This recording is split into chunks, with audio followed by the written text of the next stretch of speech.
Okay, doke. So this is most strongly supported, number 16. So our researcher asks, or just tells us, we studied two groups of subjects over a period of 6 months. Over this period, one group, the groups had a daily routine of afternoon exercise. So then the other group, the control group, engaged in little or no exercise over the study. So, we've got a control group that doesn't really exercise. We had one where they're prescribed a daily routine of afternoon exercise. Then we're watching this group over 6 months. So I guess we're trying to see what's the impact of this exercise. It was found that those in the exercise group got 33% more deep sleep at night than did the control group. So that's their data. Exercising in the afternoon tends to raise body temperature slightly until after bedtime, and this extra heat induces deeper sleep. Okay, so basically they did this experiment. They were looking and saw that based off of the study, people get more deep sleep. And then they have like this explanation of, exercising, extra body temperature, and that's why you get that deeper sleep. It's because exercising means you have a body temperature raise, extra heat, deeper sleep. That's why we see this 33% getting more deep sleep. Cool stuff. So now we're asking ourselves, which one is the most strongly supported? And so, we're going to make sure that we can actually support our answer choice that we choose, and it's not going to be too far off or random. So A, regular afternoon exercise is one of the things required for adequate deep sleep. We don't know that that's necessarily required, it's saying it's necessary.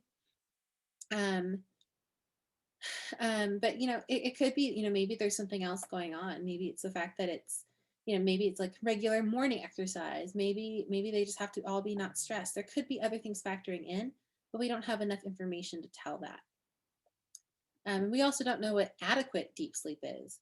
Maybe they are not getting adequate deep sleep and this is just something random. B, exercise in the morning is almost as likely to have as many beneficial effects on sleep as it is exercise in the afternoon. So we don't really compare morning exercise with afternoon. So for that reason, we can eliminate B. C, the best way to get increased deep sleep is to induce a slight increase in body temperature just before bedtime. Now, this looks really compelling, but we know our scientists are trying to be objective. They're doing a study and they don't say what the best way is. So you can go ahead and eliminate C. D, no one in the control group experienced a rise in body temperature just before bedtime. So, in our control group, we're saying that 33% more deep sleep at night. Um, if we're thinking about this one, we don't know. Maybe they did have a rise in body temperature and they did get some deep sleep. We just know that our exercise group had more deep sleep. So it's possible that some people had deep sleep in the control group, but we don't have enough information here to know whether they had a rise or not. So we're left with E, raising body temperature slightly by taking a warm bath just before bedtime will likely result in increased deep sleep. Now this one does not seem like it's the right answer because we're talking about a warm bath. Like who that's so random.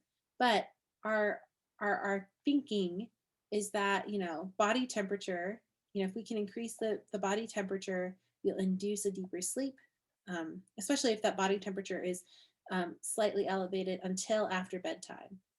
So if we're giving ourselves another way to raise our body temperature, they kind of spelled it out for us, it'll likely result in increased deep sleep.